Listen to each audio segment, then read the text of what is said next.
আমাদের জঙ্গিপুর সাংগঠনিক জেলার সভাপতি তথা জঙ্গিপুরের সাংসদ আমাদের পাশে আছেন আমাদের ফারাক্কা তৃণমূল কংগ্রেসের ব্লক সভাপতি, আমাদের সমস্ত নেতা নেত্রী আর কি, মানে সাংগঠনিক জেলার বলতে পারেন এবং ব্লকের বলতে পারেন, সবাই এসছে। এখানে হাজার হাজার লোককে আমরা যতদূর পারলাম, আমরা মামাটি মানুষের নেত্রী, সর্বভারতীয় নেত্রী আমাদের মমতা বন্দ্যোপাধ্যায়ের আমরা নির্দেশ আদেশকে অক্ষরে অক্ষরে পালন করার চেষ্টা করি, যে যার সাধ্যের মধ্যে দিয়ে। আমি দেখলাম কি কিছু মানুষকে আমি প্রত্যেক বছরই আর কি, ঈদ হোক, পুজো হোক, শীতকাল হোক আর কি, শীত বস্ত্র থেকে নিয়ে খরার সময়তে, বর্ষার সময়তে তিরপাল থেকে নিয়ে আমরা সেটাকেই বলি মমতা ব্যানার্জির আদর্শিত হয়ে আমরা তৃণমূলের একনিষ্ঠ কর্মী হিসেবে মানুষের দুস্থ অসহায় মানুষের পাশে থেকে আমরা কাজ করে যাব।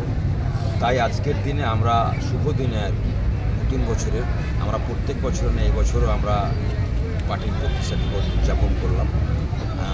আমাদের সাংগঠনিক জেলার সভাপতি সাহেব খলিলুর রহমান সাহেব এসেছেন, আমাদের খুব ভালো লাগলো ওনার উপস্থিতি, আমাদের সাথ দিয়েছেন। এইভাবেই মানুষের কাজ করুন, আপনারাও করুন। আমাদের মধ্যে দেখবেন এখানে যারা কি গেলাম, আমাদের ঐক্য, ভ্রাতৃত্ব, সৌহার্দ্য, যারা কম্বল নিয়ে নিয়েছেন কলেজে গিয়ে খেয়ে যাবেন, শ্রেণীর মানুষ আমরা আমার বন্দোবস্ত রয়েছে পার্টির প্রতিষ্ঠা কলেজের মধ্যে গিয়ে খেয়ে বাড়ি যাবেন। তাই নতুন বছরের সকলকেই আপনাদেরকে দাদা কতজনকে কমপ্লেন দিলেন আজকে? প্রায় ৩৫০০-এর উপরে আছে আর কি, হ্যাঁ ৪০০০ কাছাকাছি।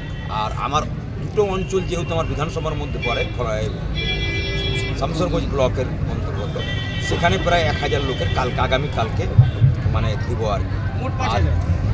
৫০০০ লোককে আমরা শীত বস্ত্র তুলে দিচ্ছি আজকে আপনাদের কলেজ মাঠে।